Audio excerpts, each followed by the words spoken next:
반갑습니다. 임채문 세무사입니다. 요즘에 이제 집값이, 아파트값이 너무 많이 올라가지고 뭐 2주택이나 3주택 이상 다주택을 가지고 계신 분들이 굉장히 고민이 많은 것 같아요. 그래서 저한테도 여러 뭐 이렇게 의뢰인들이 상담을 해오기도 하고, 또 우리 세무 대리인들로부터서 동료 세무사들로부터 질문도 받고 거기에 대한 뭐 안내도 해드리고 있는데, 이게 주택 값이 급상승하다 보니까 이 주택을 과연 2주택 이상 가지고 계신 분들이 계속 가지고 있으면서 이게 종부세를 더 부담을 해야 되는지, 아니면 이걸 양도를 해야 되는지, 아니면 자녀들한테 증여를 해서 본인이 1세대 1주택만 가지고 있어야 되는지, 이 부분에 대해서 아주 고민이 많을 것 같아요. 최근에 또 다시 그 정부 대책이 이렇게 발표돼서 우리 그 2주택만 가지고 계셔도 상당히 그 뭐 고심을 하고 계실 텐데, 제가 그 부분에 대해서 어떻게 하는 것이 그 도움이 될지, 그 부분 같이 뭐 알아보는 그런 시간을 갖도록 하겠습니다. 주택을 이제 두 가구, 뭐 2세대를 가지고 있다고 봐요. 두 채를 가지고 있어요. 그런데 이게 공교롭게 지정지역의 주택수를 두 개를 가지고 있어요. 그런데 이제 뭐 A주택은 본인이 살고 있고요. B주택을 하나 샀는데, 그게 뭐 7, 8년 전에 6억 5천 주고 샀는데, 그래서 최근에 전세를 9억 주고 전세를 이렇게 나눴는데, 시가가 최근에 그냥 16억으로 올라버렸어요. 뭐 시가가 뭐 오른 것이 이게 뭐 어떤 요인에 의해서 그런지는 모르겠지만, 제가 뭐 주택 전문가가 아니니까 모르겠지만, 이건 집값이 굉장히 상승한 것은 사실이에요. 그럼 이 주택을 두 채를 가지고 있어야 될지, 아니면 뭐 자녀가 하나 있는데 그 자녀한테 증여를 해야 될지, 이게 고민이 된다고 저한테 이제 질문을 해 오셨는데, 그 부분 어떻게 해결을 해야 될지 같이 한번 이렇게 나눠보도록 하겠습니다. 이렇게 뭐 내년에 종부세가 굉장히 많이 오른다고 하니까 이분이 주택을 그러면 처분해버릴까, 아니면 자녀한테 증여를 할까, 이걸 고민해서 이제 세액을 같이 한번 뭐 제가 연구를 해서 세액을 한번 계산을 해봤어요. 이게 거주하지 않고 전세를 주고 있는 그 B주택을 양도를 하는 경우에 뭐 이게 시가 16억에 팔면 6억 5천, 그러니까 9억 5천에 양도 차익이 남잖아요. 그런데 여기에 보면 이제 뭐 양도 차익 9억 5천이 남는데, 이 양도 차익에 대해서 뭐 양도소득 공제라든지 뭐 취득세라든지 복비라든지 그런 거 안 따지고 그냥 러프하게 계산을 해도 양도소득세가 5억이나 나오는 거예요.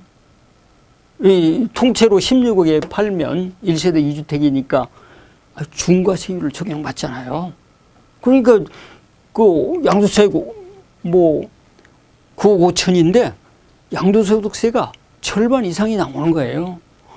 그러니까 참 이걸 처분하기도 이렇게 마땅치 않고, 그런다고 해서 자녀가 하나 있는데 이걸 그냥 통째로 전체를 다 증여를 해버린다.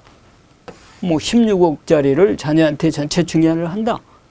그리고 본인이 전세보증금은 뭐 아버지가 대신 갚기로 하고, 전체를 증여를 했을 때 자녀에게 해당되는 증여세가 이 4억 6천 원이나 4억 6천만 원이나 되는 거예요. 이거 보니까 너무 많은 것 같아요. 자녀한테 증여하더라도. 그 다음에 그러면 이제 세금이 좀 자녀에게 증여세가 좀 줄어드는 부담부 증여로 하면 어쩔까? 부담부 증여라는 것이 16억에서 전세 살고 있는 전세보증금을 빼줘야 되잖아요. 그럼 16에서 9억을 빼면 7억을 증여를 하게 되잖아요. 7억을 증여했을 때는 증여세는 상대적으로 훨씬 적죠.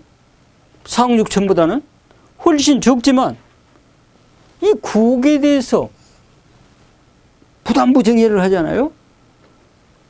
아버지가 갚아야 될 전세 보증금을 아들이 갚게 되잖아요. 그러니까 아버지가 갚아야 될 전세 보증금을 아들이 갚아주니까 그 부분을 양도로 보는 거예요. 이 부분은 아버지가 그러니까 아들이 전세 보증금을 아버지한테 줘가지고 아버지가 대신 갚고 다시 아들은 전세를 놓는 그런 식으로 이렇게 생각을 해보면 이 전세 보증금을 아들이 인수함으로 인해서 그 양도가 되잖아요. 아버지가 갚아야 될 빚이 없어졌으니까 아들이 대신 갚아줬으니까 그건 아들한테 판 금액이 되는 거예요. 그랬을 때 그 양도소득세는 전체를 다 양도를 했을 때 양도소득세 5억 300보다는 적지만 그래도 2억 6천이 되는 거예요.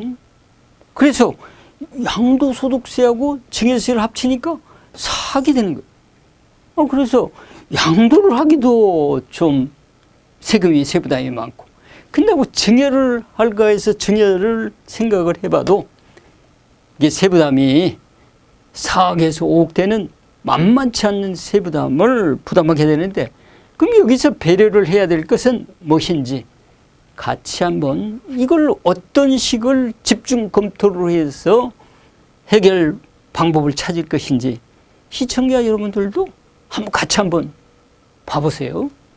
어떤 방법이 좋을 것 같은지. 이걸 선택을 하려면 이제 첫째, 수중자의 세부담 능력이 있는지 없는지 그걸 살펴봐야 되잖아요. 물론 아버지가 가지고 있는 거 언젠가는 자녀들한테 줄 거니까 미리 준다 셈 치고 그냥 증여세는 아들이 네가 내라 이렇게 할 수 있잖아요.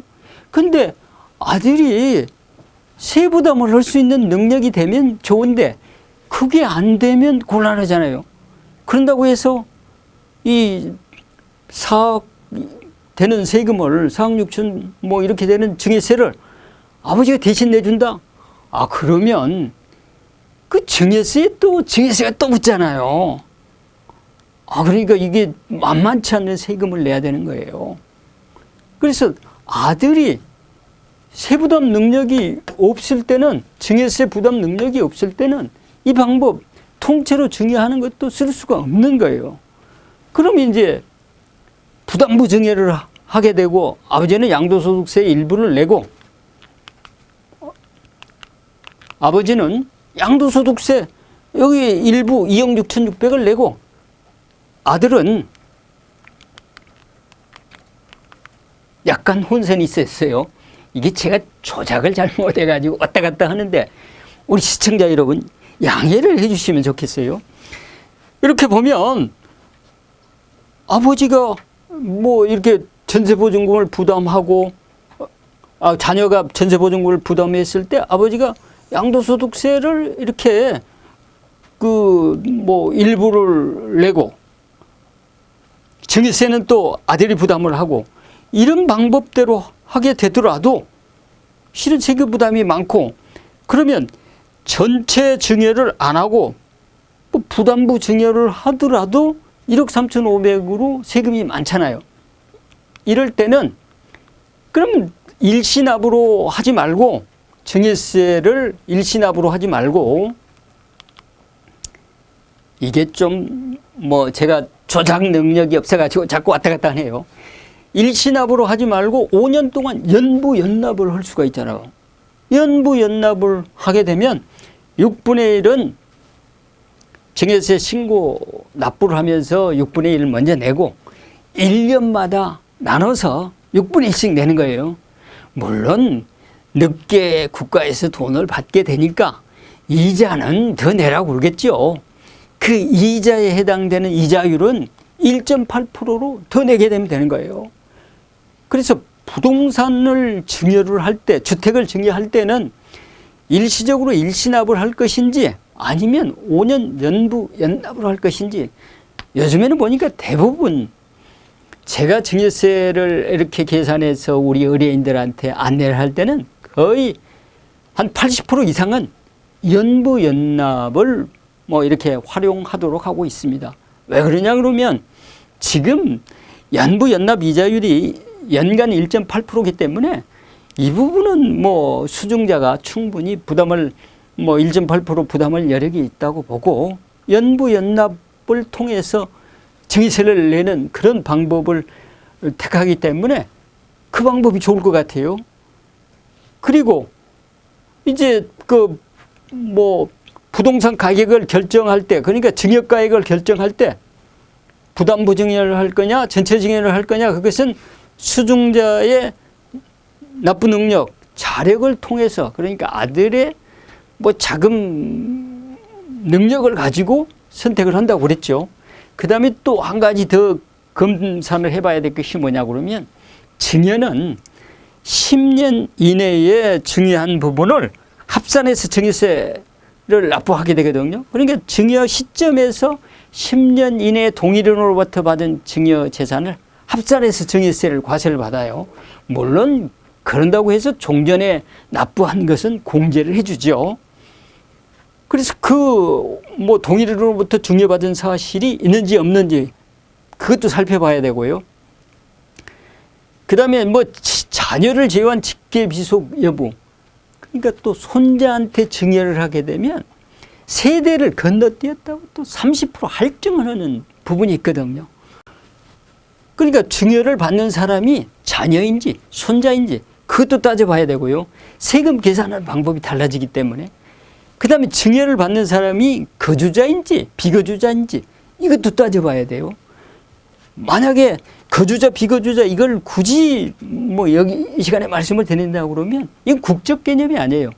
상식적인 수준에서 우리 시청자 여러분께서 뭐 거주자 비거주자를 뭐 이렇게 굳이 구분을 뭐 해본다고 그러면, 거주자는 비거주냐 거주자냐 비거주냐 이를 따질 때는 직장이 어딨냐, 통상 체제하는 장소나 가족이 어디가 있냐, 그걸 가지고 따지는 거예요. 그러니까 미국에서 뭐 직장 생활을 하고 있다 그러면서 183일 이상 미국에 거주를 하고 있다 그러면 비거주자예요. 그 비거주자에게 증여를 할 때는 증여세를 증여자가 대신 내줘도 되는 거예요. 그럼 재차증여 증여세가 안 붙어요. 그러니까 비거주자인 미국에 거주하고 있는, 미국에서 이렇게 그 미국에서 직장 생활하고 있는 아들에게 한국에 있는 재산을 증여를 하고 증여세가 얼마 나왔다 그러면 증여자가 대신 내줘도 하등에 재차증여 증여세가 안 붙는 거예요. 그렇지만 아들이 거주자다, 한국에 같이 거주하고 있다 그럴 때는 재차납세 증여세를 아버지가 내주면 재차증여로 증여세를 무는 거예요.